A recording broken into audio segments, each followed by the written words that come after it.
It was the spring of 1946. The war was over. Soldiers were returning home, and the small town of Texarkana, sitting on the border of Texas and Arkansas, was finally at peace. But that peace would not last. Just after midnight on February 22nd, two young lovers, Jimmy Hollis and Mary Jean Larry, parked their car on a quiet stretch of road, a place known by locals as Lover's Lane. The night was calm, the air still. Then, from the shadows, a man appeared. He wore a white cloth sack over his head, with holes cut out for his eyes and mouth, like a twisted ghost from a nightmare. Without warning, he ordered them out of the car at gunpoint. He beat Jimmy unconscious and brutally attacked Mary Jean before vanishing into the darkness. They survived, but the terror had just begun. Before we continue, help the channel, subscribe and leave your like. 3 weeks later, the Phantom struck again, March 24th, 1946. Another young couple, Richard Griffin and Polly Ann Moore, were found shot to death in their car near Ritz Road. The scene was eerily similar execution-style killings. No robbery, no clear motive.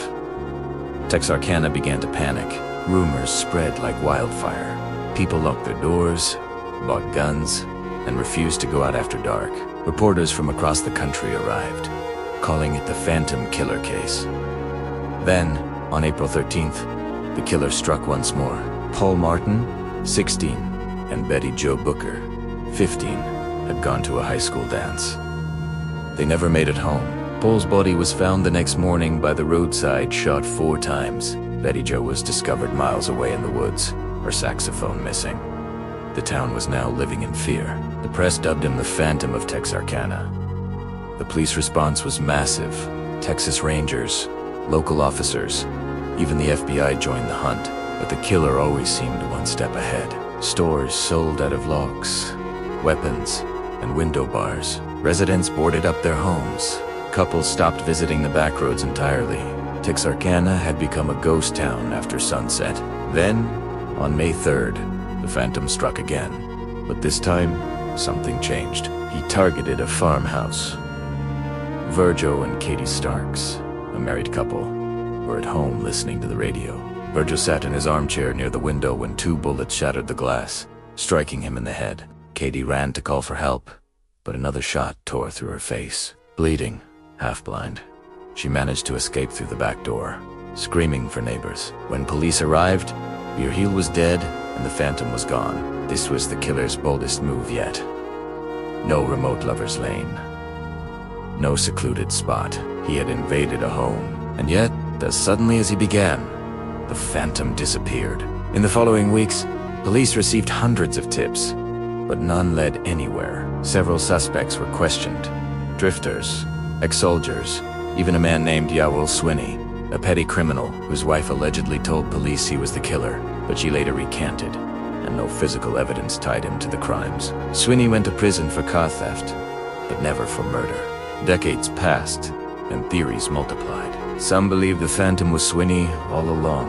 Others thought it could have been a police officer, a soldier suffering from PTSD, or even multiple killers. The missing saxophone from Betty Jo Booker was found months later in an abandoned field, but no fingerprints, no leads, nothing. The murders stopped as suddenly as they started. 5 people were dead, 3 wounded, and one of the greatest unsolved serial murder mysteries in American history was born. In 1976, the story inspired the cult horror film, The Town That Dreaded Sundown. It terrified a new generation, and in a strange twist. The movie is screened every year in Texarkana, in the very park where one of the victims was found. The Phantom killer was never caught. No confession, no closure. Just a handful of grainy reports. The town still haunted, and families still asking why. Who was the man behind the sack mask? A soldier who couldn't let go of the war. A local who hid in plain sight. Or someone the town knew all along. Maybe the Phantom of Texarkana didn't justvanis. Maybe he simply waited until the world forgot. Thank you for watching Cold Case 5 Minutes. Subscribe and leave your like. Stay curious, and remember, every mystery deserves to be remembered.